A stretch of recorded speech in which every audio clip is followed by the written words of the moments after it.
समय समय पर इस पावन धरती पर अवतारों का आना हुआ है और पृथ्वी पर उनका जन्म होना, उनके द्वारा लीला करना, संघर्ष करना, चमत्कार करना और परमात्मा के तत्व ज्ञान का प्रचार करना। अवतारों द्वारा इन सभी लीलाओं के करने का कोई न कोई उद्देश्य जरूर होता है, परंतु अवतार में भिन्नता होती है।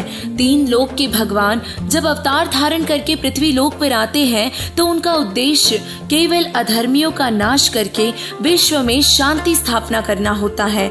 लेकिन पूर्ण परमात्मा के अवतार जब पृथ्वी पर आते हैं तो उनकी परम शक्ति के साथ साथ उनके उद्देश्य भी बड़े होते हैं। आज से करीब 600 वर्ष पूर्व पूर्ण परमात्मा कबीर साहिब जी स्वयं इस पृथ्वी पर विशेष उद्देश्य से आए थे।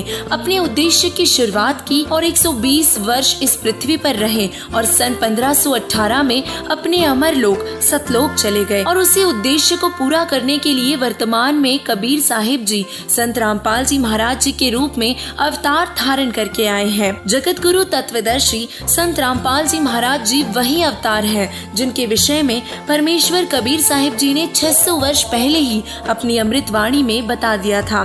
कबीर साहिब जी ने अपनी वाणी में उस महापुरुष के आने का जिक्र करते हुए कहा था, 5 सहस और 500 जब कलयुग बीत जाए, महापुरुष फरमान तब जग तारण को आए। कलयुग बीते 55 पाचा, तब ये वचन मेरा होगा साचा।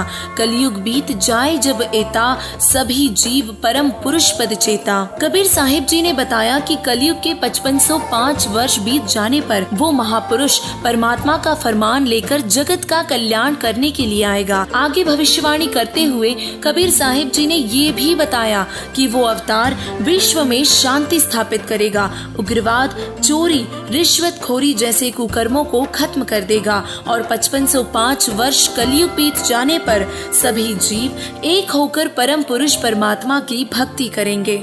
वर्तमान समय में देखा जाए तो आज का समाज इतना स्वार्थी हो गया है कि अपने स्वार्थवश किसी भी हद तक जा सकता है। धन संग्रह करने के लिए चोरी, रिश्वतखोरी, डकैती और ठगी करना तो आम बात हो गई है। ऐसे में भला सुखमय जीवन और कलयुग में सतयुग आने की कल्पना करना भी असंभव लगता है। हर कोई माया की दौड़ में अपने वास्तविक उद्देश्य से भटक रहा है। तो अब प्रश्न ये उठता है कि आखिर ऐसे में समाज सुधार कैसे होगा और कैसे होगा मानव का चरित्र निर्माण। पहले समय में सभी में आपसी प्रेम और भाईचारा हुआ करता था। गांव में किसी एक घर कोई दुविधा होती तो पूरा गांव मदद के लिए तैयार हो जाता था और लाइलाज बीमारियों जैसे भयंकर रोग भी नहीं थे। ये वो समाज था जब समाज में शिक्षा का अभाव बहुत था। लोग पैसों के लिए नहीं जीते थे बल्कि जीवन जीने के लिए अपनी खेती करते थे और फसलों से ही लेन देन किया करते थे और शांत वातावरण में रहते थे।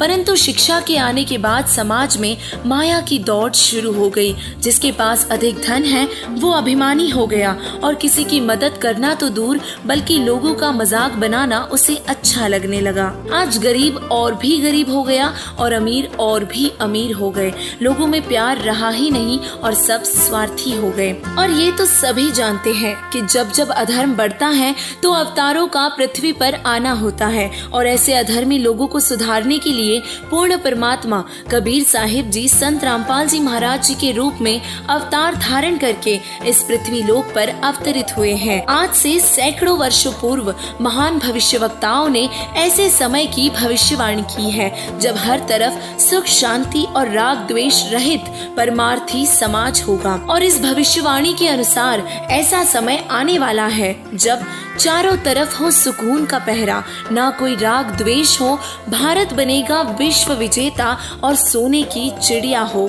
ये उस समय के लिए भविष्यवाणी की है जब सारा विश्व एक होगा और सब बुराइयां त्याग कर सभी एक परमात्मा की भक्ति करेंगे और उस महान संत के आशीर्वाद से भारत एक बार फिर से सोने की चिड़िया कहलाएगा। और साथ ही उन्होंने ये भी वर्णन किया है कि ये सब एक महान तत्वदृष्टा संत के तत्व ज्ञान से ही संभव हो पाएगा, जिसे कलयुग के मसीहा, अवतार, मैसेंजर ऑफ गॉड व अंतिम पैगंबर भी कहा गया है। वो महान अवतार तत्वदृष्टा संत जगत गुरु तत्वदर्शी संत रामपाल जी महाराज जी ही हैं, जो अपने तत्व ज्ञान के आधार से विश्व में शांति लाएंगे और भारत को विश्व विजेता बनाएंगे। जैसे कि हम जानते हैं कि सभी अवतारों का पृथ्वी पर आने का कोई न कोई उद्देश्य अवश्य होता है, ऐसे ही संत रामपाल जी महाराज जी का पृथ्वी पर अवतार रूप में आने का भी बहुत बड़ा उद्देश्य है। संत रामपाल जी महाराज जी का मूल उद्देश्य पूरे विश्व को एक करके सतलोक ले जाना है। मूल उद्देश्य के साथ साथ जुड़ा उनका महत्वपूर्ण उद्देश्य समाज सुधार व उसके साथ साथ आध्यात्मिक क्रांति लाना है, जो पूरे विश्व को उनकी शरण में आने को मजबूर कर देगा। विश्व में अनेकों महापुरुषों ने समाज सुधारक की अहम भूमिका निभाई है। उदाहरण के लिए बताए तो महात्मा गांधी जी ने अहिंसावादी और सत्यवादी का पाठ सिखाया और इस मार्ग पर चलने पर उन्हें न जाने कितना ही संघर्ष करना पड़ा। ऐसे ही सती प्रथा जैसी कुप्रथा को बंद करवाने के लिए राजा राम मोहन रॉय जी ने आवाज उठाई और जिस कारण उन्हें भी बहुत संघर्ष करना पड़ा। B.R. अम्बेडकर जी ने भी छुआछूत के खिलाफ आवाज उठाई और आज भारतीय संविधान के तहत छुआछूत भी कानून की नजर में अपराध है। इन सभी महापुरुषों के संघर्ष करने से कई वर्षों तक समाज में शांति बनी रही और ऐसे ही जगत गुरु तत्वदर्शी संत रामपाल जी महाराज जी समाज सुधार करने के लिए संघर्ष कर रहे हैं और आज समाज में बहुत सी कुरीतियां व बुराइयों का साथ दिया जा रहा है, जिसके खिलाफ संत रामपाल जी महाराज जी ने आवाज उठाई और फलस्वरूप उन्हें जेल भी जाना पड़ा। अगर बात करें भ्रष्टाचार की, तो देश में बढ़ रहे भ्रष्टाचार को खत्म करने के लिए संत रामपाल जी महाराज जी ने सरकार, पुलिस प्रशासन व न्यायाधीशों के साथ साथ अन्य संगठनों में काम करने वाले अधिकारियों को अपने सत्संगों के माध्यम से चेताया है और भ्रष्टाचार को खत्म करने के लिए संत रामपाल जी महाराज जी पूरे विश्व में तत्व ज्ञान का प्रचार कर रहे हैं, जिसे सुनकर बुद्धिजीवी संत रामपाल जी महाराज जी की शरण में आकर भ्रष्टाचार मुक्त देश बनाने की ओर अग्रसर हो चुके हैं। अगर बात करें दहेज जैसी कुप्रथा की, तो आज गरीब की कोई नहीं सुनता। सबको माया चाहिए और पैसों से बढ़कर आज किसी के लिए कुछ भी नहीं है और ऐसे में बेटी की शादी करने में भी पिता खुश नजर नहीं आते। वजह है दहेज। दहेज एक ऐसी कुप्रथा बनकर रह गई है जिसका कोई समाधान नहीं कर सका, परंतु संत रामपाल जी महाराज जी के अनुयायी ना तो दहेज लेते हैं और ना ही देते हैं, जिससे समाज में अच्छा संदेश जाता है और इसी नियम के चलते गरीब व्यक्तियों को भी राहत मिली है, जिस कारण दहेज के कारण ना तो बेटी उत्पीड़ित की जाती है और ना ही पिता को कर्जा ना उतार पाने के लिए आत्महत्या का सहारा लेना पड़ता है। समाज को नशे से राहत। हर नशीली वस्तु पर चेतावनी दी जाती है कि यह सेहत के लिए नुकसानदायक है, इससे कैंसर हो सकता है, परंतु पूरे विश्व में नशे को अमृत तुल्य माना जाता है। बीड़ी, शराब, सिगरेट, सुल्फा, अफीम, गांजा, हुक्का और भी विभिन्न प्रकार की नशीली ड्रग्स को आज ऐसे शौक से ग्रहण किया जाता है जैसे इससे अच्छी व सेहतमंद चीज और कोई नहीं।